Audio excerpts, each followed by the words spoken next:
Hello বন্ধুরা, আজকে নতুন একটা ভিডিও নিয়ে চলে এসেছি। অনেক দিন পর একটা শর্ট ভিডিও নিয়ে এসেছি। এবার চেষ্টা করব তোমাদের আরও নতুন নতুন ভিডিও রেগুলার দেওয়ার। চলো তাহলে আজকে কী রান্নাবান্না করেছি সেটা একবার দেখিয়ে দিই। চলো তাহলে আজকে দেখাই তোমাদের কী কী রান্না করেছি। এটা ভাত, তার সাথে করেছি পালং শাকের ঝোল, আর করেছি উচ্ছে সিদ্ধ, উচ্ছে আলু চচ্চড়ি, উচ্ছে আলু চচ্চড়ি। আর তার সাথে আছে এটা মূলো পাতা বাটা,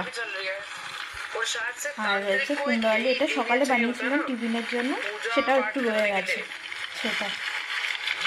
চলো টাটা, লাইক কমেন্ট শেয়ার করে দিও বন্ধুরা। আর নতুন আরও ভিডিও তোমাদের জন্য নিয়ে আসবো। নতুন নতুন দেখতে চাইলে প্লিজ কমেন্টে জানিও।